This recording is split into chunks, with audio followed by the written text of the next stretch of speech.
Hello दोस्तों, स्वागत है आपका इस वीडियो में।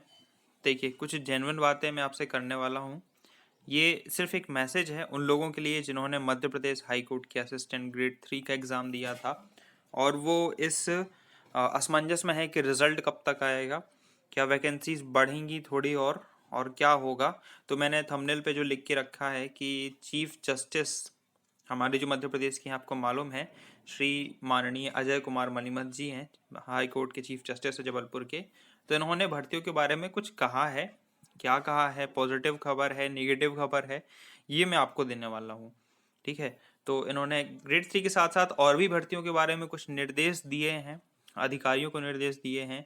ये बात मुझे कहाँ से पता चली और ये सब क्या है, मतलब आपने शायद पढ़ा भी होगा, कुछ व्हाट्सएप मैसेज वगैरह नहीं भी पढ़े हैं तो आपको रिजल्ट को लेके भी जानकारी मिलेगी और दूसरी चीज़ों के बारे में भी जानकारी मिलेगी। ठीक है।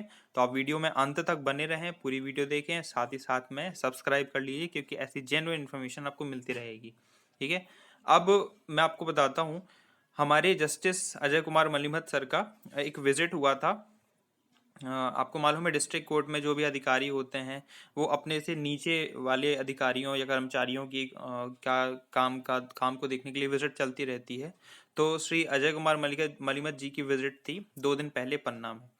ठीक है, पन्ना डिस्ट्रिक्ट में इनकी विजिट थी और ये वहाँ का कार्यक्रम का मतलब सब काम वाम का इंस्पेक्शन करने के लिए गए थे।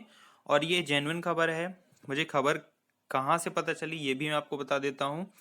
देखिए, पिछली भर्ती में मेरे एक मित्र ने सिलेक्शन लिया था, तो वो फिलहाल पन्ना हाई कोर्ट में है।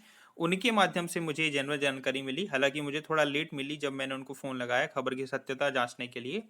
तब उन्होंने बताया वो भी वहाँ पर उस टाइम उपस्थित थे और एक्चुअल में क्या बातचीत हुई वहाँ पे वो भी सारी उन्होंने अपने मतलब तो सामने ही थे, तो उन्होंने सारी चीज़ें सुनी और कुछ पॉइंट्स मुझे बताए हैं जो अजय कुमार मलिमथ सर ने अधिकारियों को निर्देश दिए हैं। ठीक है। आपको मालूम है कि मध्य प्रदेश में जो असिस्टेंट ग्रेड 3 के पद हैं वो पहले से ही कम हैं और जिस बार भर्तियां निकली हैं वो उतनी भर्तियां नहीं निकली हैं कि इन पदों को पूरी तरीके से भरा जा सके। और साथ ही साथ में देखिए, जैसे जैसे पॉपुलेशन बढ़ती है तो केसेस की संख्या बढ़ती है और काम भी बढ़ जाता है। तो काम बढ़ने के हिसाब से जो पद पहले से हमारी हाई कोर्ट्स में है उससे ज़्यादा पद की आवश्यकता है। तो एक तो नए पदों का अगर आप कहना चाहें तो कह सकते हैं कि इन्होंने एक हिंट दिया है कि बहुत ही जल्दी नए पद सृजित किए जाएंगे। इसमें असिस्टेंट ग्रेड 3, स्टेनो और दूसरे पदों को लेकर भी चर्चा हुई। ठीक है। कई सारे, एक डिस्ट्रिक्ट हाई कोर्ट में सिर्फ डिस्ट्रिक्ट कोर्ट नहीं होता है, बल्कि उसके नीचे सेशन कोर्ट होता है और दूसरे कोर्ट और जैसे फौजदारी न्यायालय कहते हैं और तहसील न्यायालय, बहुत सारे कोर्ट होते हैं। ठीक है। इन सभी का काम डिस्ट्रिक्ट कोर्ट देखता है। डिस्ट्रिक्ट कोर्ट का काम फिर आपको मालूम है ये सब चीज़ें चलती हैं, मतलब एक पूरा क्रम बना रहता है, हाई कोर्ट से लेके फिर डिस्ट्रिक्ट कोर्ट और फिर तहसील न्यायालय वगैरह। तो इन सभी में पदों की संख्या कम है। तो अगर आपके मन में क्वेश्चन आ रहा है क्या इस बार के असिस्टेंट ग्रेड 3 के पद बढ़ जाएंगे, तो देखिए, इस बार पदों में कोई बढ़ोतरी नहीं है। ठीक है। लेकिन नए पद बहुत जल्दी आएंगे, मतलब ये भर्ती कंप्लीट होने के बाद एक भर्ती आपको हो सकता है 6 महीने के अंदर और देखने मिले। क्योंकि अजय सर ने जब यहाँ विजिट किया, श्री अजय कुमार मलिमथ ने, तो उनका कहना था कि काम बहुत दुरुस्त नहीं है और उसके कारण पदों की संख्या में कम होने के कारण एक व्यक्ति के पास 2 से 3 व्यक्तियों का काम चल रहा है। आपको मालूम है सरकारी विभाग है तो ऐसा तो होता ही है, लेकिन उन्होंने साफ निर्देश दिए हैं कि ये काम को जल्दी से जल्दी काम को कम किया जाए और एक व्यक्ति पर लदा हुआ भार जो है उसको डिस्ट्रीब्यूट किया जाए। तो ये सब उन्होंने निर्देश दिए हैं। तो असिस्टेंट ग्रेड 3 के पदों में वृद्धि होगी, लेकिन नई भर्ती के साथ होगी। ठीक है। नई भर्ती के साथ पद भरे जाएंगे और अभी मालूम है आपको जुडिशियल असिस्टेंट का भी पेपर होने वाला है। तो वो सब चीज़ें भी पैरेलल में चल रही हैं। अब दूसरी चीज़ क्या है, दूसरी चीज़ मैं आपको रिजल्ट को लेकर आप बताता हूँ। जो आपके मन में सबसे बड़ा प्रश्न है कि रिजल्ट कब तक आने वाला है, क्या इसी महीने आ जाएगा या फिर अगले महीने आएगा या फिर मई में आने वाला है। तो देखिए, रिजल्ट के बारे में अभी कोई साफ डेट नहीं है। अगर कोई कहता है आपसे अप्रैल, मई, जून, ठीक है, अभी एक डेट चल रही है 15 अप्रैल, 15 अप्रैल को रिजल्ट आएगा या फिर 15 मार्च को। ठीक है। तो ऐसा कुछ नहीं है।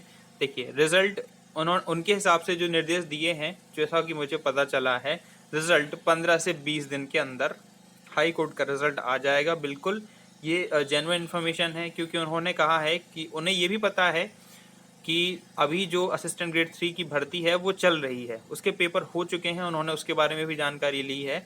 और उनका कहना था कि जल्दी से जल्दी इन पदों का रिजल्ट घोषित किया जाए और जल्दी से जल्दी इन पदों को भरा जाए, ताकि एक व्यक्ति का भार को बांटा जा सके। तो आपको मालूम है, जब मध्य प्रदेश हाईकोर्ट का कोई चीफ जस्टिस ऐसा कहेगा तो उसकी बातों में वजन तो है ही, ठीक है, वो माननीय है, उनकी बातों में वजन तो रहेगा ही, अधिकारी उनकी बातों को तो मानेंगे ही। ठीक है, तो आप मान के चलिए कि आपका 15 से 20 दिन में रिजल्ट आ जाएगा। कोई पक्की डेट नहीं है, ना अधिकारियों के पास है, हो सकता है हाईकोर्ट के मतलब वहां भी कर्मचारियों के पास पता हो, लेकिन अभी कोई ऑफिशियल पक्की डेट बाहर नहीं आई है 100%। तो आप ये मान के चल सकते हैं कि 15 से 20 दिन के अंदर आपका रिजल्ट आ जाएगा। और टाइपिंग के लिए कितना टाइम मिलेगा वो भी देख लीजिए। टाइपिंग के लिए भी ज़्यादा टाइम नहीं मिलेगा, ज़्यादा से ज़्यादा 1 या 1.5 महीने, इससे ज़्यादा नहीं होगा। इतना टाइम इसलिए क्योंकि आपको मालूम है वेरिफिकेशन पहले होना है, आपका रिजल्ट आ जाएगा, फिर आपके जो डॉक्यूमेंट्स हैं उनका वेरिफिकेशन होगा, उसके बाद आपको मेंस देने के लिए दिया जाएगा, तो मतलब टाइपिंग के लिए बुलाया जाएगा। तो ये सब चीज़ें हैं जो चल रही हैं। तो ये इन्फॉर्मेशन आप तक पहुंचानी ज़रूरी थी, और आपको पसंद आई हो तो like, subscribe and all the best.